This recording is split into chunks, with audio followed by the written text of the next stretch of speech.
Hey, we are the Keepers of Nerddom, and once again, I am Cody, and this is Jay.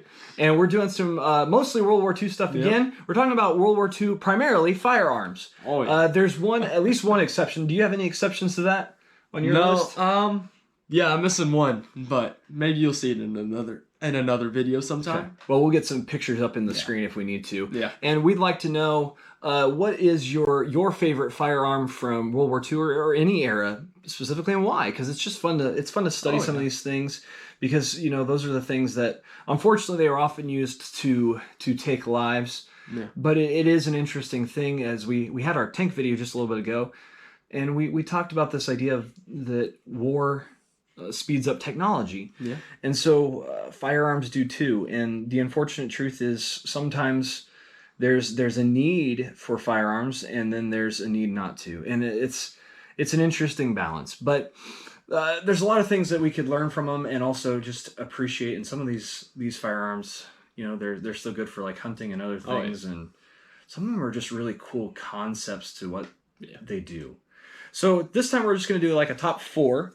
And we've got some actual examples, and we'll pull some of those up. And if we don't talk about them, we'll just show them off for a little bit. All right. So Jay, what is your number 4? Well, my number 4 has to be the broom handle, because it is such a weird gun. So we've got one here actually, and this thing is actually in its stock that you could use also for itself. I'll try to get it all out because I'm not very good at this thing. Yeah. But, so this is also Han Solo's blaster from Star Wars. You gotta love it just for that as well. And let's be honest, it is. I'm trying not to point it at anybody. It's a very interesting designed weapon. You can hold it if you like. So, just such a fascinating thing. You have to use a stripper clip to load it from the top. I fired this thing a few times. It kind of doesn't do everything it needs to. It jams a little bit and doesn't blow back hard enough to cause what it needs, but it still fires, and it's just it's very pretty when you have when you have a firearm that has a built-in essentially magazine, right? That I just don't ever want to get the terms wrong, because I'm not very good with the terms on firearms as well as I am with tanks. But this is such a beautiful thing. I will say it is oiled to high heaven. Oh yeah. You can feel it. Like, it is almost dripping with oil. Yeah. But it's such a pretty gun, but a weird gun, and it didn't go anywhere. Mm-hmm. So why do you enjoy this firearm? One, I'm a Star Wars nerd, so Han Solo is one of the best characters, so the fact that he has one of those is amazing. And 2, just the fact that it's one of the first semi-auto guns ever made. That's true. And while it didn't go anywhere, it definitely had to have influenced some sort of gun, so maybe the Luger. Yeah. Man, the Luger is beautiful. I've shot one of those, and you hold it again. Yeah. You're over here like, yeah, this is my first time. This is my first time holding one, and I just love the gun. It is. Oh man. We'll have to go out to the house sometime and just do some target shooting, because it's fun. I would love to shoot this one. Man, my brother would love to let you shoot it. And he loves letting people see his guns and get to shoot them and experience it. So it's such a unique firearm.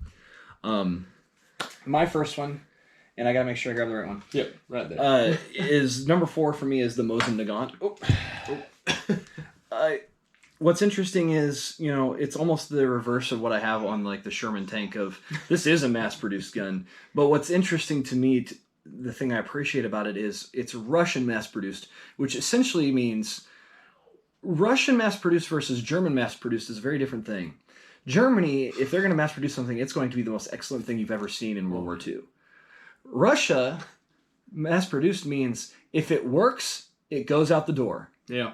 And the thing with the Mosin Nagant is it works. Yeah. It is not understand this. It's not a good gun in the sense of it's not the best gun you could ever have. I mean, it is just a bolt action. But the simple truth was it was workable. Mm-hmm. And it did its job. And that's why I appreciate it. It's just meant to do the one thing, and it's not going to do anything else very well. But for Russia, they were like, does it fire? Yes. Is it reliable? Yeah. Okay. That works. Go. Oh man. And it is. It's just a simple firearm Yeah. that did the job, and for World War II, it helped Russia. Even past World War II. Yeah. This was a long-used gun. Yeah. And I mean, I could see how this could still be a sniper rifle pretty easily as far as, may not be the most accurate gun ever, but it can do its job for sure. Oh, yeah. And what was it, Enemy at the Gates, where it's the sniper battle?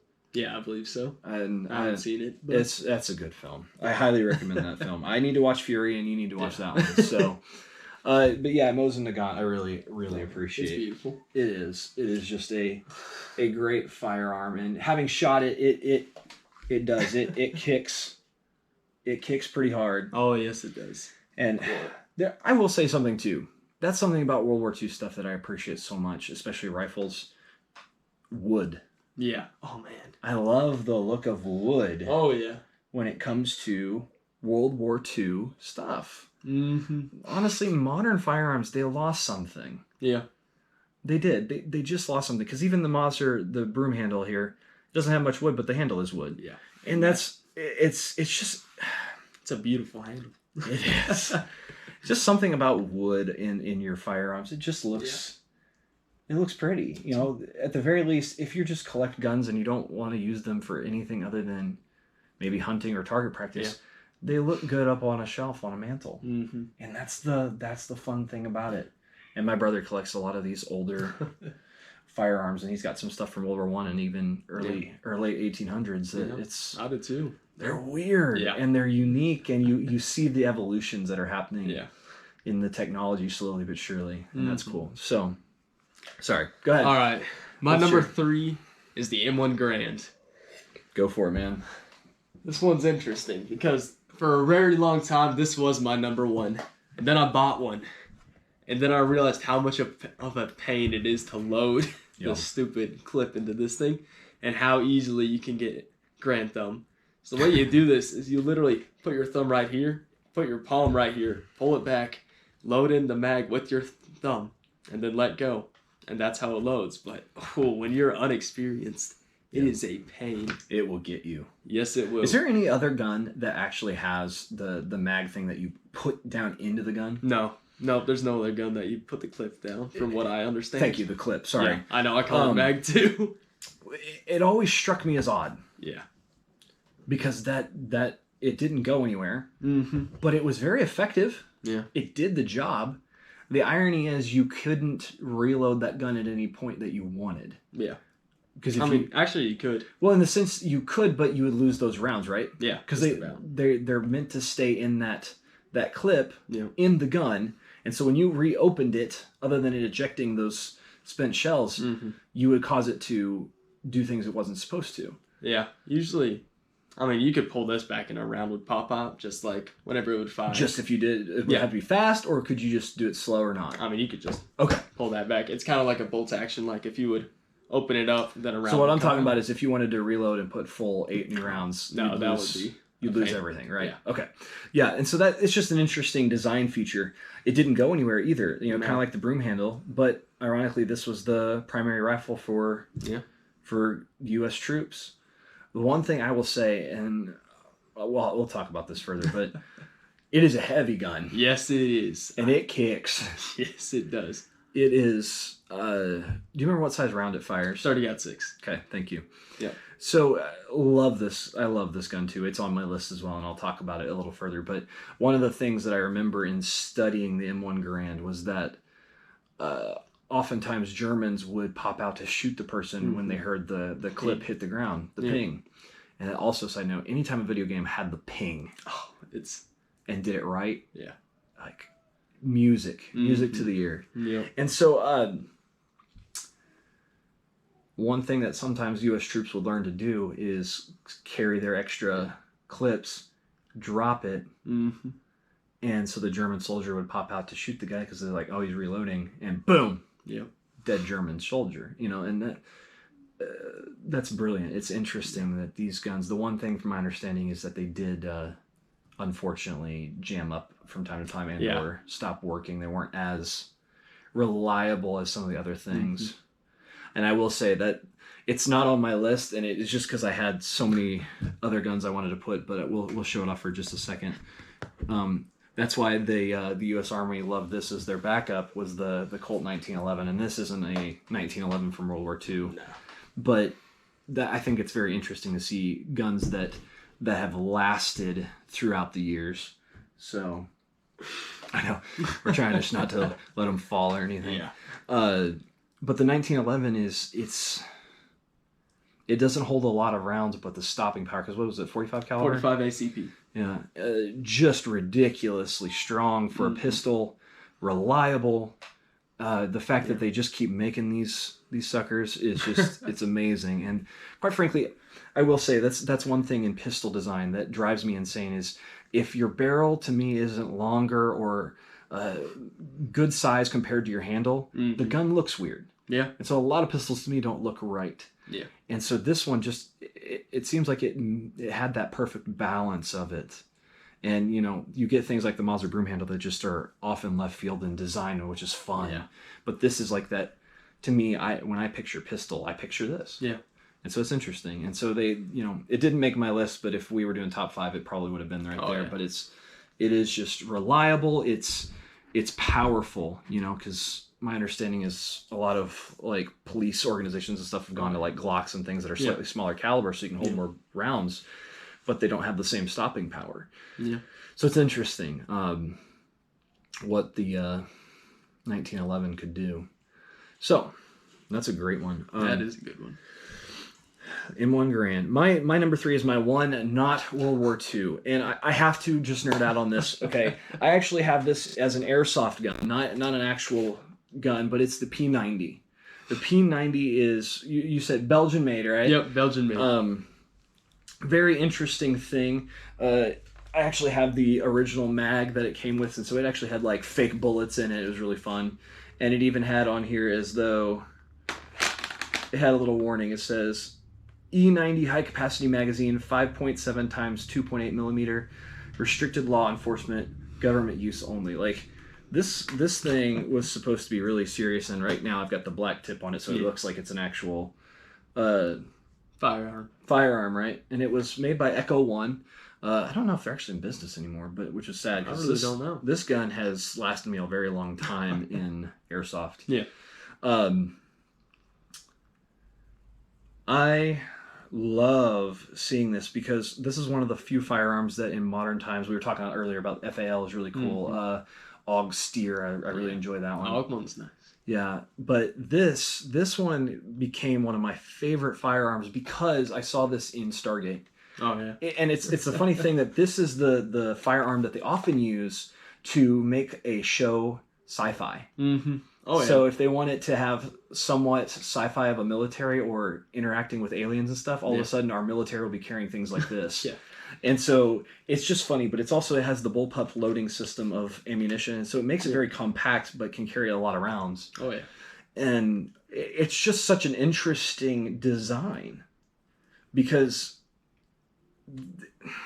I had never seen anything like this before, and so I thought when I first saw it in Stargate SG-1, it wasn't real. I thought they had just made something up for this show, and then I went and looked it up, like maybe it is something, and found out P90s are real. Yeah. And they're effective little SMGs. Yes, they are deadly. They're accurate. They're compact. Mm-hmm. They just do the job well. Yeah, really, really a big fan of those. That's the one outside of World War II that I nerd out on. It doesn't have wood on it, but the design is so unique that it doesn't matter to me. It just hits me that like, ooh, it's like that broom handle where it just it stands out. But the irony is the P90 is very effective, whereas the broom handle had limitations. But it's the look of it is where it really wins. So, all right. Anyway, what's your number 2? Number 2. My number 2 is the Lee Enfield Mark IV. So that's this guy. So you can tell it's a Mark IV by the barrel because they have more of a flat barrel. I'm not going to touch over the barrel just because of safety reasons. And then I do have a bayonet for this. I forgot to bring it.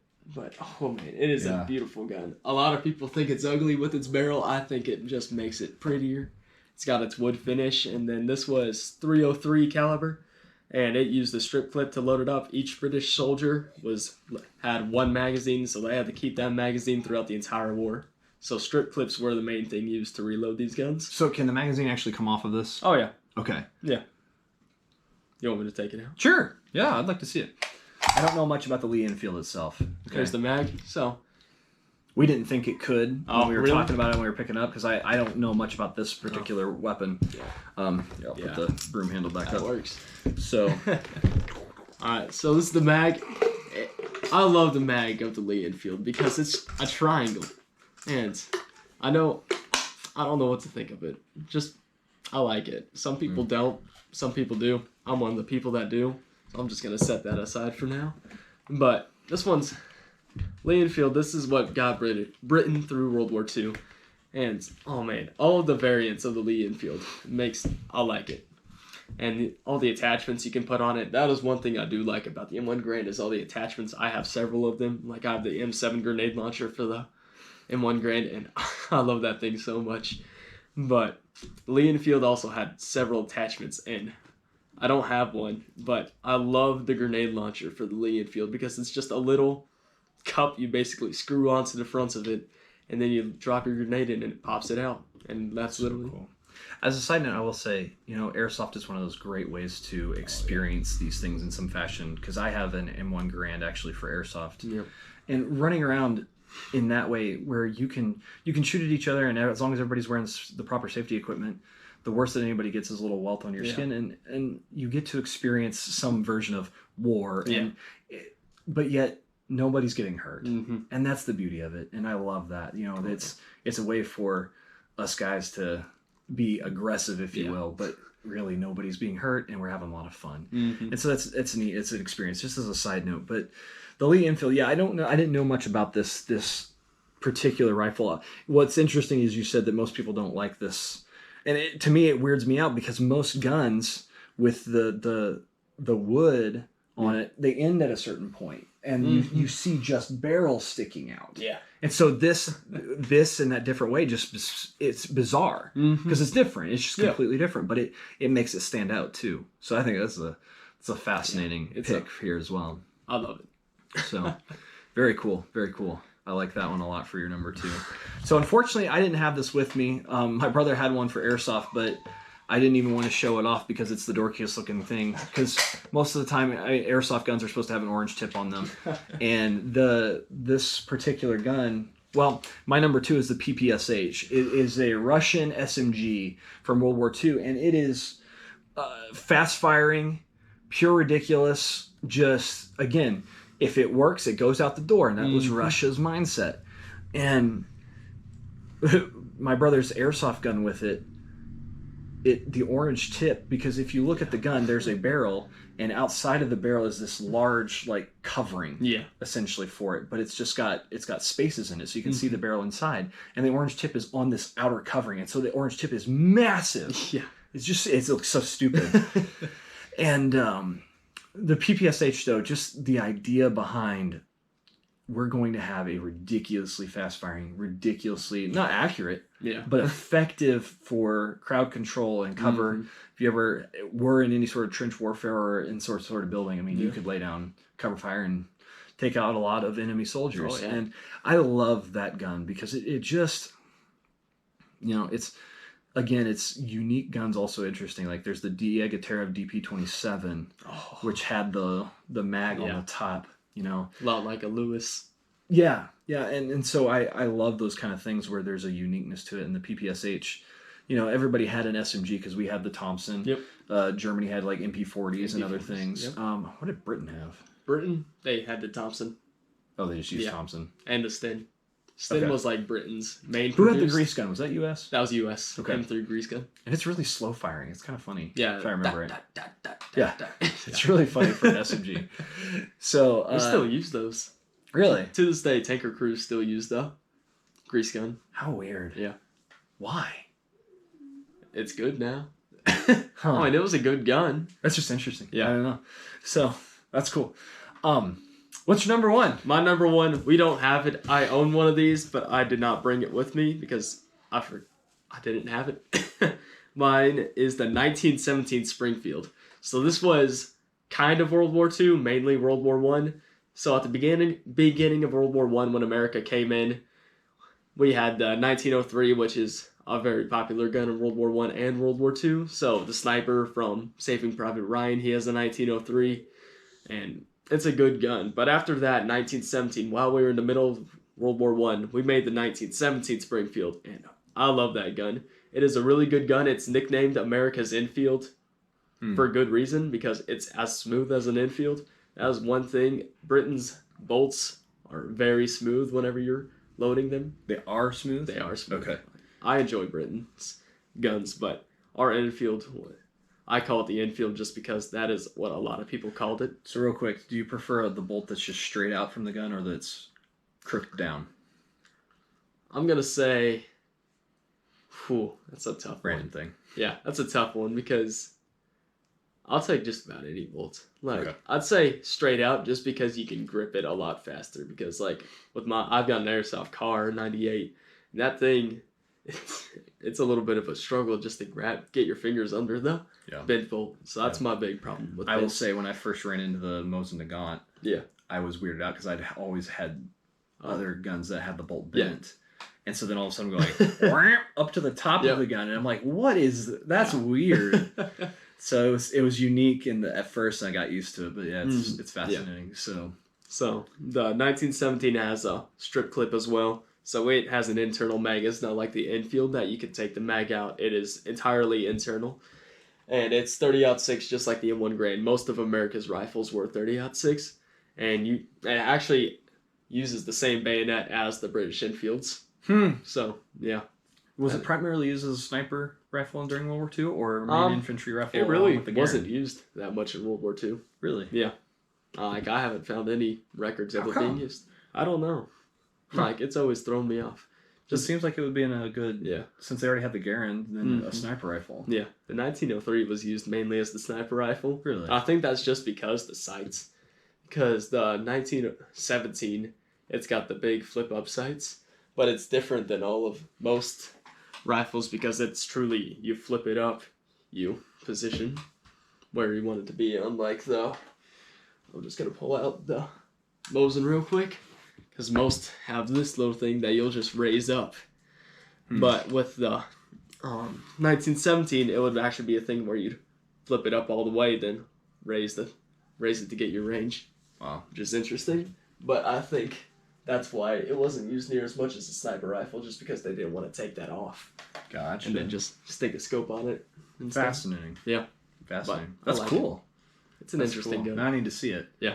So We'll bring it to the range sometime. That'd be awesome. It's a fun one. That'd be awesome. My number one we've already talked about, but it definitely is the M1 Garand. It's, if memory serves, I laid eyes on it with my uncle. He was a big gun fan before he passed away, and he had all sorts of guns. Oh, yeah. I mean, you name it, he probably had it at some point if he didn't already have it still. And shooting the Garand, I mean, it does. It kicks hard, and it's heavy, and it's, you have a powerful firearm on your shoulder. Yeah. And the ping is so unique.